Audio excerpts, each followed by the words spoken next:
She can't use that money anymore. My daughter-in-law laughed at the table. The next morning, I left all $13.20 to her brother's wife, the only one who ever checked on me. It was raining the night I realized my life had an expiration date, not written by God, but by my own blood. The wind pushed softly against the windows, the kind of rain that doesn't pour but lingers, like it knows something you don't. I was lying in my room, lights off, blanket up to my chin, pretending to be asleep. At my age, stillness is your only weapon, and that night it gave me everything. They were in the kitchen, my son Thomas and his wife Clarissa. I heard the fridge door open, glasses clinking. Then came the words. Simple, soft, fatal. She can't use that money anymore. Clarissa's voice, calm, confident, cruel. I held my breath. My fingers curled around the edge of the blanket, heart thudding against my ribs like a trapped bird. Thomas didn't respond immediately. Then his voice low and hesitant.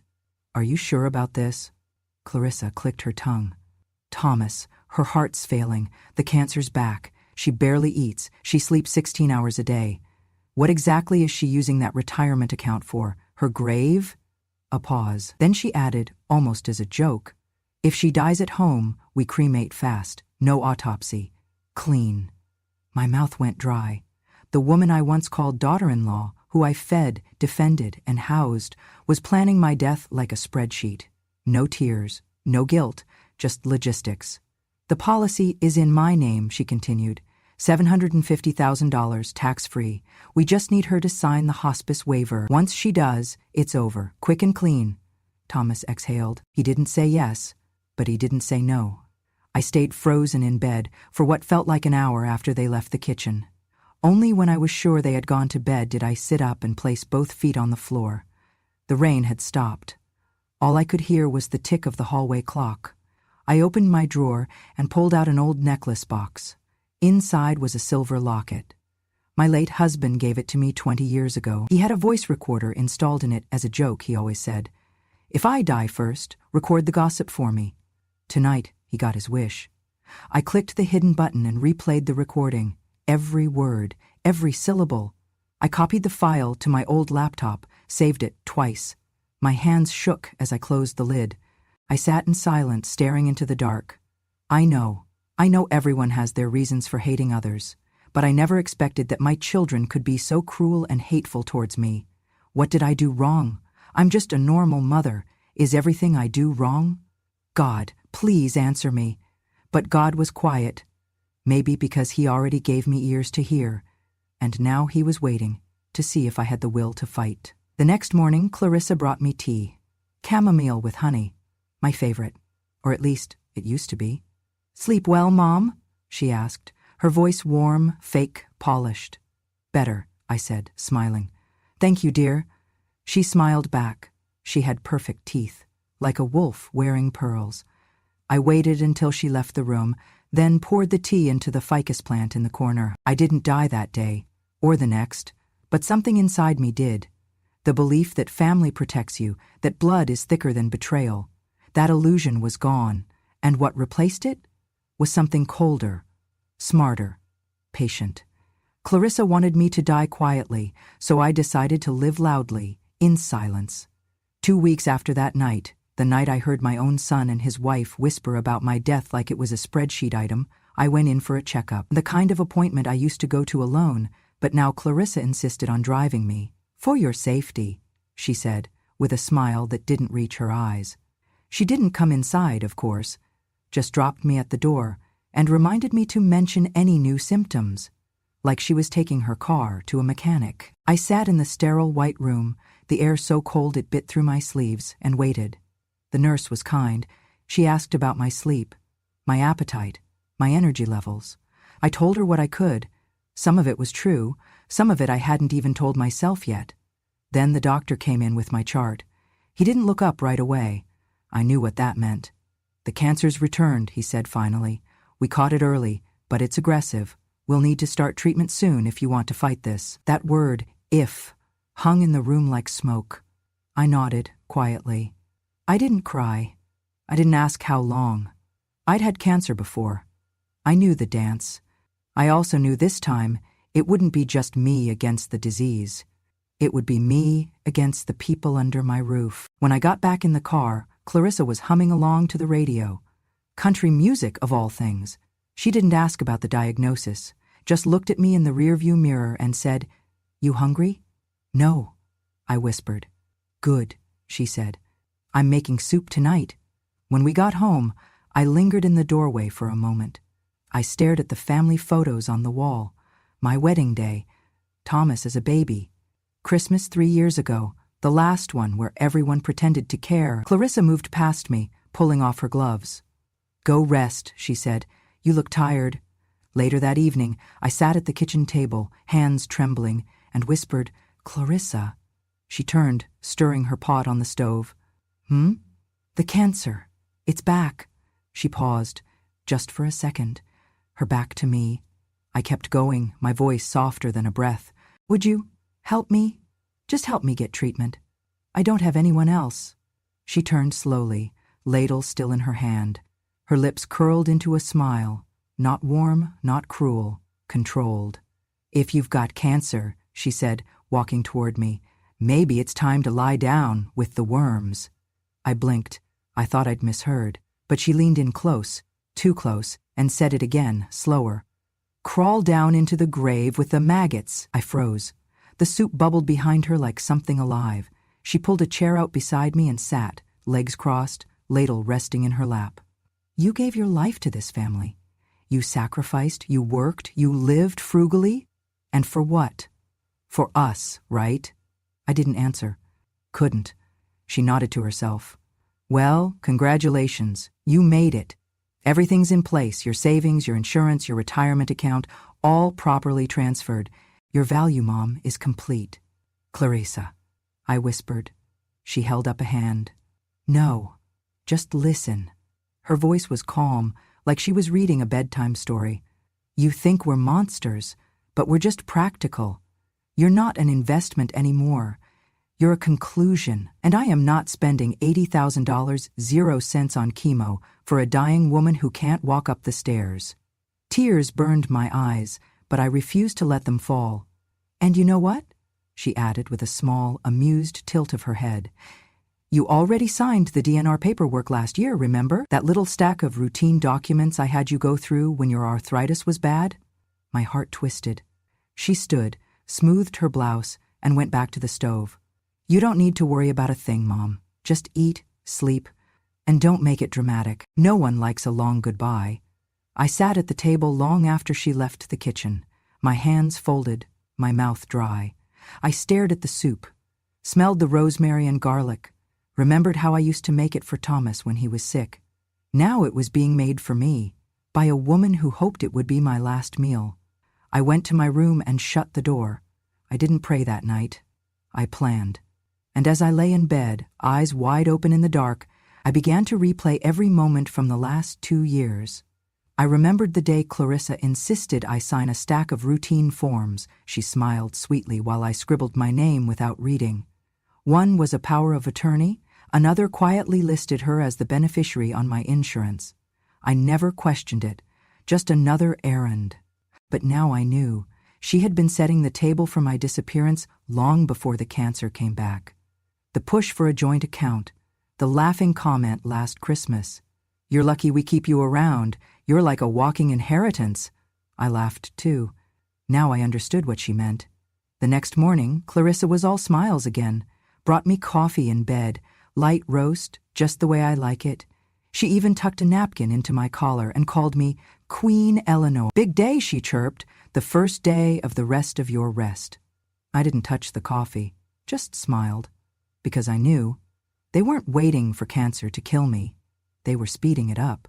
A week after Clarissa told me I was worth more dead than alive, she changed.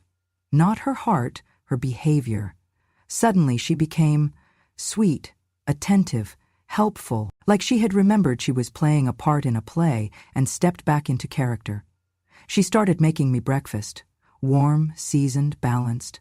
"Soft foods for your digestion," she'd say with a smile. "Soups, smoothies, porridge with honey." She brought me coffee, not too hot, tea with lemon at exactly 3:00 p.m., nightly milk with nutmeg for sleep. She began calling me Mom again. I knew the act too well. I used to play the same one when I was married to a man who beat me with silence and control.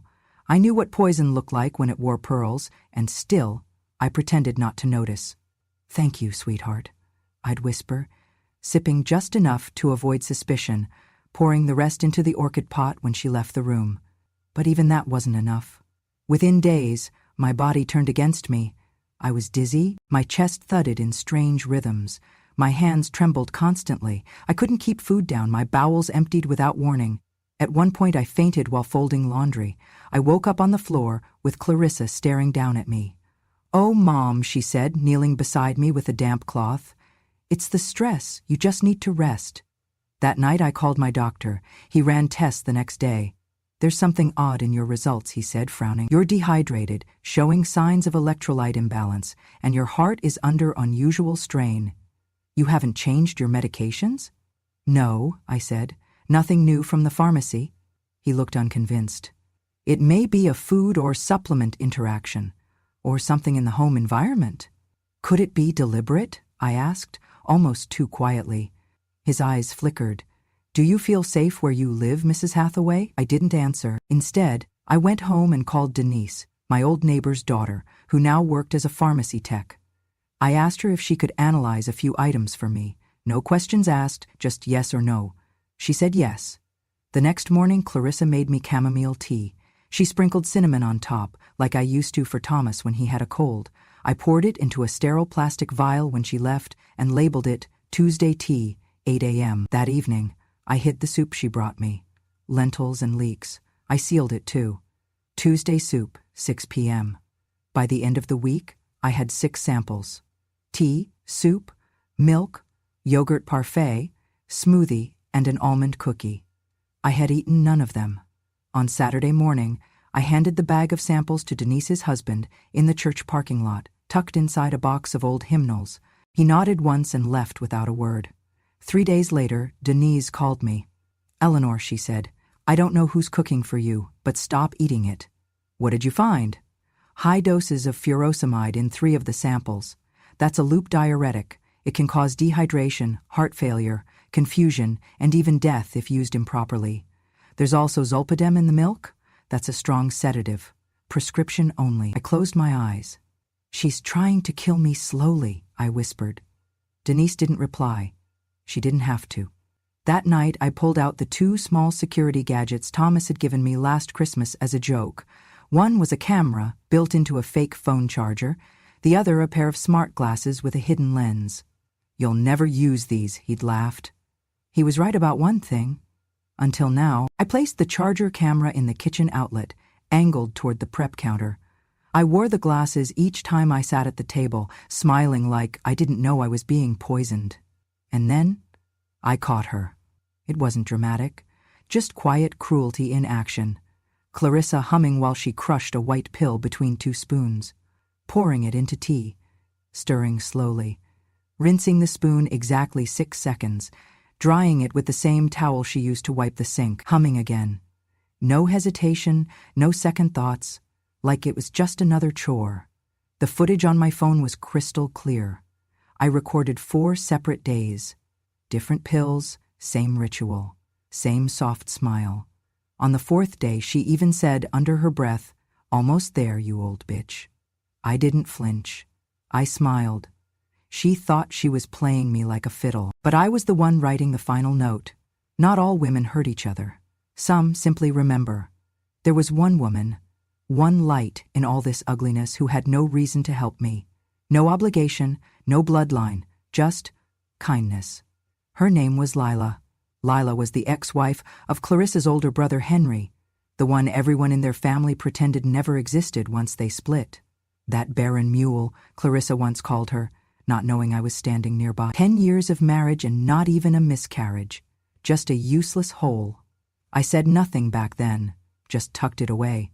Another cruel sentence from a woman who wore cruelty like perfume, subtle, but lingering. But I remembered, because Lila was the only person who ever came to see me after my first chemo. Not Thomas, not Clarissa, not a single friend from the church social.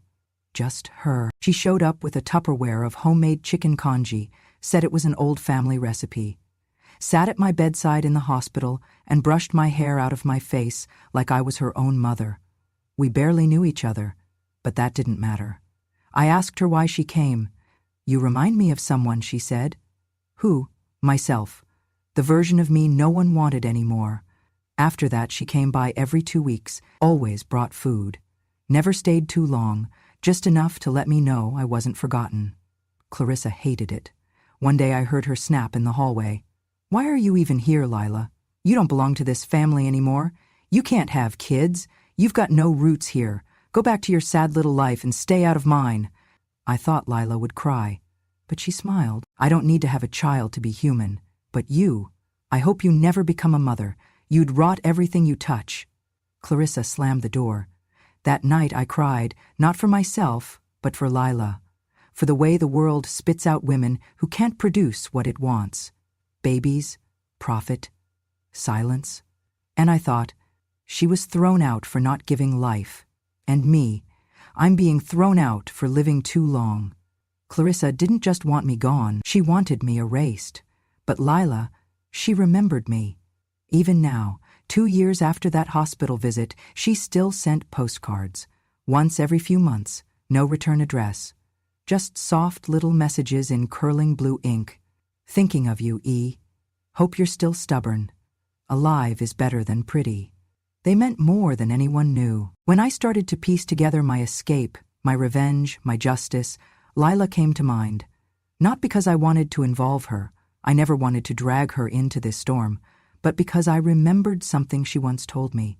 "If you ever need a friend, I'm not hard to find. I just don't wait around for invitations anymore." So I reached out. Carefully, quietly. I mailed a single letter. No details, just a question. "Do you still believe people like us can win?" 3 weeks later, a package came. Inside was a burner phone, a USB drive, and a note. "Yes, let me help." I held that little phone like it was a lifeline. And maybe it was, because no matter how carefully I planned, no matter how many videos I recorded or samples I collected, there was always the risk that no one would believe me. But with Lila, I had someone who'd already believed me when I had nothing to offer.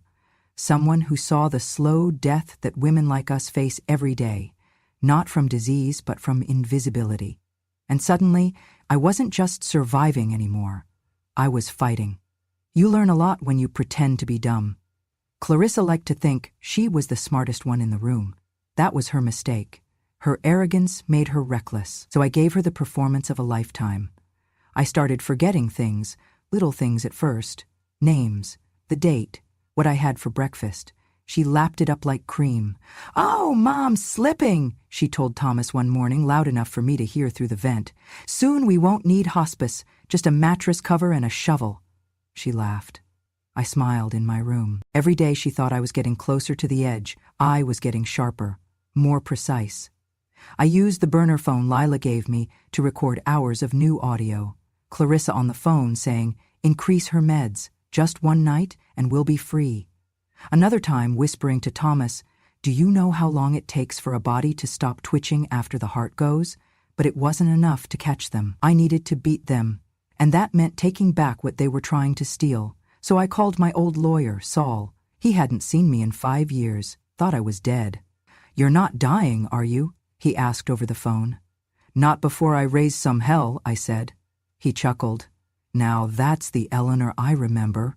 We met at his office after hours. I wore a shawl and sunglasses, like I was sneaking into a secret war room. "Tell me everything," he said. I did. Every word, every whisper, every pill, every recording. And when I was done, I placed a small black box on his desk. "What's this?" "My final play," I said. "A video will." We filmed it that night. No scripts, no edits. Just me, clear-eyed, deliberate, calm. I sat in front of the camera and said, "My name is Eleanor Ruth Hathaway. I am of sound mind and body. I am making this will of my own free will with no pressure or coercion. Everything I own, every cent of it, my house, my stocks, my savings, my retirement, my late husband's shares, $13,200,000, 0 cents in total. I leave to one person, Lila Jacobs. I looked straight into the lens. She is not family by blood, but she is family by care. The only person who ever checked on me when I was sick, the only one who didn't ask for anything, didn't expect anything, and yet gave everything. I took a breath. She has agreed to use the assets to create a foundation that protects the elderly from abuse, financial, emotional, medical. The principal will never be touched. Only the interest will fund services, legal help, and shelter for victims like me. Then I leaned forward. To anyone who tries to contest this, know this. I have evidence. Audio, video, signatures, lab reports. If you challenge this will, everything goes public. Saul notarized it, filed it, locked it away, and I went home, smiled at Clarissa, and asked if it was Wednesday. She laughed. No, Mom, it's Friday. Oh, I said sweetly, silly me. I began asking for warm milk every night. She brought it just like before, still drugged, still dangerous, but I pretended to drink it. Each morning, I forgot that she had. She started talking more openly, saying things she never would have risked before. She's circling the drain, I heard her tell Thomas. I upped the dose last night, 1 more week, tops. He asked her if it was safe. I don't care, she snapped. We've waited long enough. If she dies on the toilet, we cremate and call it a stroke. No one will check. Who cares about a senile old woman? I recorded it all. Lila helped me back it up in 4 places. 2 USBs, 1 cloud folder, 1 safety deposit box. Every day I pretended to get weaker. Every day Clarissa got more bold. And every night I sat in my room, surrounded by folders, files, and quiet rage, building a case not just to win, but to bury them, not in soil. In truth, Mom, Clarissa said one morning, too cheerfully, you need a break. I raised an eyebrow. Spoon paused in my cold oatmeal. A break? A weekend away, just you and nature, she smiled. No stress, no noise. It's a top-tier detox resort. Very exclusive. The word detox clanged in my head like a warning bell, but I tilted my head and asked, Isn't that expensive? She waved it off. My friend Rachel manages it. Staff discount. It's the least we could do.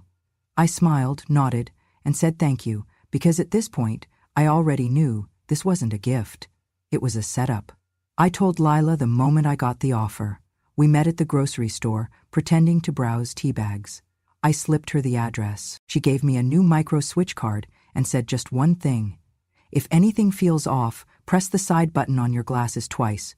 It'll upload everything to the police in real time. The resort was nestled in the woods 2 hours outside the city. Remote, private, isolated. Perfect for dying unnoticed. Clarissa drove me herself, hummed along to soft jazz, said things like, It's so peaceful out here, and they have amazing herbal teas, you'll love it. I said nothing, just nodded occasionally. My hand rested on the small silver necklace with the hidden mic I now wore at all times. When we arrived, Rachel met us at the gate. Younger than I expected, glossy hair, sharp eyes, too polished for the forest. She smiled, hugged Clarissa, then turned to me with that fake warmth I've come to expect from people who think you won't live through the weekend. Welcome, Mrs. Hathaway. We're honored to host you. My room was beautiful, too beautiful. White linens, candles, no locks on the door. The first warning came at breakfast the next morning. Clarissa brought me a cup of coffee. From their in-house beans, she said, with cinnamon, your favorite. I sniffed it. It smelled off, too sweet, too earthy. I lifted the cup, smiled and said, Mim. Then, while pretending to dab my lips with a napkin, I slowly poured the coffee into a hand towel on my lap. Later, I sealed the soak towel in a plastic zip bag and tucked it under my pillow. I would give it to the officer Lila promised would be on standby. At lunch, I wore the smart glasses. I made sure they were angled right. I sat by the window as Clarissa whispered to Rachel in the corner of the room. The audio was faint, but the mic caught everything. She's barely eating, Clarissa said. The sedative in the coffee should keep her down all day. Rachel asked, Are you sure about tonight? Clarissa smirked. Tonight's the night. She won't wake up. I pressed the side button twice. Upload triggered. I ate only the crackers that came in a sealed packet. Drank bottled water I opened myself, and I waited. Night fell. Clarissa brought a tray to my room. Chamomile, she said, for a good night's sleep. I took it, set it down, watched her leave, then poured it down the toilet. Midnight came. I lay in bed, eyes open, fully dressed. At 12:43 a.m., the door creaked open. I stayed still. Clarissa crept in. She tiptoed to the nightstand, pulled a vial from her robe, uncapped it, reached for my tea. She stopped, realizing the cup was empty. I heard her whisper, "Damn." She backed out, quiet as smoke. I waited 10 minutes, then sat up and texted Leela one word, "Now." 10 minutes later, red and blue lights lit up the cabin walls. Rachel screamed, Clarissa swore, and I just sat there in bed, warm in my robe, holding my cold cup of untouched poison. They thought they had won. Clarissa showed up at Saul's office in full designer armor, heels, red lipstick, a bag that cost more than my first car. Thomas followed behind her like a ghost, eyes dim, lips tight. He hadn't said a real word to me in months. They believed I was dead, and in their minds, death equaled inheritance. "You said this wouldn't take long," Clarissa said to Saul, folding her arms. "Let's get to the distribution part." Saul didn't look up, just tapped a folder on the table. "Before we proceed, there's a video Mrs. Hathaway requested be played in the event of her passing." Clarissa rolled her eyes. "Fine, if it's some sentimental—" The screen flickered to life, and there I was, alive, clear-eyed, calm. My voice echoed through the room. "My name is Eleanor Ruth Hathaway. I am of sound mind and body. I am making this statement voluntarily. This is my final will and testament." Clarissa's jaw dropped. Thomas blinked rapidly. "I am aware of the attempts made on my life," I continued on screen. "The poison, the manipulation, the falsified medical reports, the fabricated dementia." Clarissa stood up. "What the hell is this?" Saul held up a hand. "Sit down." "On screen?" I smiled. "I've recorded everything. I've documented every word, every whisper, every drug slipped into my tea." Then came the sentence that froze the air. "I've heard it all, and I'm still alive." Clarissa gasped. Thomas whispered, "Oh, my God." "I leave my estate, every cent of it, to Lila Jacobs, the only person who checked on me when I was sick, the only soul who didn't treat me like a corpse waiting to be buried." Clarissa lunged forward, slamming her hand on the table. "She's lying. She's old. She's confused." Saul calmly clicked the next file. A recording began to play over the speakers. "She can't use that money anymore," Clarissa's voice hissed. "Just cremate and claim. No autopsy. No fuss." Another clip. "Up the dose. One more night. That's all it takes." Another. "She's senile. It's just paperwork now. Her value's complete." Thomas put his head in his hands. Clarissa turned white. Saul nodded slowly. "This audio is authenticated, verified, watermarked and backed up. You may leave with your purse, Mrs. Hathaway. That's all you're entitled to." Outside, the world already knew. By the time they stepped into the hallway, the first wave of headlines hit. Daughter-in-law's murder plot caught on tape. Elder abuse and a $13.20 Emwell, the widow who outsmarted them all. Justice served by Grandma's glasses. The news stations ran it in a loop. My voice, my face. The silent revenge of a woman who refused to die quietly. Public outrage boiled. People lit up the networks demanding charges, reform, oversight. Advocacy groups reached out to Lila, praising her for the foundation we had formed in my name. But the best moment? That night, live on national television, a news anchor played my final words from the video will. "I was invisible in my own home. But the truth has a volume no one can silence. I chose kindness over blood. And in the end, I did not lose a family. I found one. It has been months since the world so graciously decided I was dead. I watch from the quiet instead of interviews or faces on the screen. There are only stories made of words. I have no presence in the press, no cameras, no curiosity. I exist now as a whisper, as a memory someone paused to study. And that, I believe, is the most satisfying revenge. Lila, my unexpected ally, my chosen kin, held the opening ceremony for the Eleanor Grace Foundation 6 weeks ago. She stood before a crowd of reporters and supporters, her cheeks wet with tears she refused to wipe away. The sign behind her read elegantly, Eleanor Grace Foundation. Underneath, in smaller type, legal and psychological aid for the elderly who've been abused. The Board of Trustees took their seats. The guests clapped, but the applause, though heartfelt, never reached me. I was not there. I sit in a small house by the lake, 2 towns over, drinking herbal tea and feeling the sun warm my back through the window. Lila would later tell me the foundation's lawyer declared it legally ironclad, that principal funds, $13,200,000 0 cents as outlined, would remain untouched. Only the interest would ever be used, and only for elderly people needing protection, legal aid, shelter, or someone to speak for them when they had no voice left. It was more than an archive of my survival. It was life repaid. Meanwhile, Clarissa was indicted, the charge, attempted murder of an elderly person. Her bail conditions included a 5-year injunction, no contact with anyone over 60. She lost every contact, every friend who once called her charming. Her name became a cautionary tale. Job offers evaporated. She moved into a cheap apartment, far from the neighborhoods where she was once admired for hosting holiday parties. Photos of her harsh eyes against bland walls circulated online. People added comments like, she promised to care for her mother-in-law. Now she laughs about cremating her for inheritance. That kind of venom never faded. Thomas suffered too. Even if he didn't pull a pill or close the blinds, he was complicit by silence, and that was enough. His job evaporated after a background check revealed the audio. He lost custody of his son. The courts determined that a man who allows the possible murder of his mother for money cannot be trusted with a child's safety. The boy went to live with his aunt in another state. Thomas now works odd jobs, none with pensions, none promising more than a few months of security. Their neighbors changed their locks, picketed their homes. Social media was a continent of scorn. They pretended to love her, a viral video caption read, then waited for her to die so they could live. No church would allow Clarissa to attend.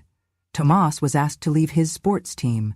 Their house, once immaculate, now sits empty as they try to sell it. Listing photos show curtains torn, a coffee stain on the carpet, furniture gathering dust. The price keeps dropping. I never watch the news, but I hear about these things through Lila's texts. A date here, a headline there, a quiet update not meant to humiliate, but to prove justice can come without fanfare. I don't want a spotlight. I just want peace. I sent one final statement to the press. Not a video, not a TV appearance, just a recorded soundbite, played on local and national news, once. They tried to kill me quietly. I left that silence behind for the whole world to hear. After that, I asked no one to look for me. The cameras stayed away. The world moved on. And tonight, I sit in my chair by the window. The moonlight turns the water silver. A candle flickers, casting old shadows across the room. I have no regrets. Not for surviving, not for listening, not for planning. I only regret that the weight of my silence had to be so heavy before it had meaning. Outside, I hear doors closing, dogs barking, the hush of lives untouched by scandal. Inside, I rest, because I learned long ago that true power is not in shouting louder than your enemy. True power is in surviving them. Years passed, the headlines faded, the lawyers stopped calling, the world moved on, as it always does. I moved too, not to escape, but to breathe. I found a small home by the lake, just far enough from town that only birds and water visited regularly. It was quiet here. I liked the silence more now, not because it meant danger, but because it belonged to me. One afternoon, as the leaves were starting to turn gold, I heard a knock at the door. Not urgent, not hesitant, just curious. When I opened it, I saw a little girl, 9, maybe 10, standing beside a woman in her early 30s. The girl had a satchel over her shoulder and a letter in her hand. The woman smiled gently. "She's come a long way to meet you." I stepped aside without asking more. The girl walked into my kitchen like she already knew where things were. Her eyes scanned the wooden shelves, the chipped mugs, the light over the sink. Then she handed me the letter. The handwriting hit me like a song I hadn't heard in years. Leila. I sat down, hands trembling slightly, and opened it. "Dear Eleanor, if you're reading this, it means I'm gone, and my girl has found her way to you. Her name is Clara. I adopted her when she was 3, after her mother, my cousin, couldn't take care of her. She's curious, stubborn, and too smart for her own good. But I've taught her what you taught me. Strength does not have to be cruel. If she ever forgets, I've told her where to go. To the woman who reminded me that silence isn't weakness, it's survival. It's memory, it's power. Show her how to hold that silence with grace. Love. Lila, I folded the letter and looked up. Clara was already curled up on the old rocking chair, watching me with wide eyes. You knew my mom? She asked. I did. She said you were the strongest person she ever met. I smiled faintly. She was the strongest person I ever met. She fiddled with a frayed thread on her sleeve. Did you teach her how to fight without fists? No, I said, pouring her a glass of water. I just showed her what happens when a woman remembers everything. We sat in silence for a while. The kind of silence that doesn't feel empty. Then she asked, Do you regret it? Not forgiving your family? I turned my gaze to the lake, now rippling in the wind. No, I said, forgiveness is something good people decide for themselves. But silence? I turned back to her. Silence is what makes bad people afraid, because it means we're still watching, still remembering, still here. She nodded, as if filing that sentence away somewhere deep. As the sun dipped below the trees, I stood and held out my hand. Come on, I said. Where? To the fire. There's a story we haven't written yet. She took my hand, small, warm, sure, and followed me, and as the door closed behind us, 2 generations, one scarred, one just beginning, sat beside the fire and started again. No cameras, no noise, just healing.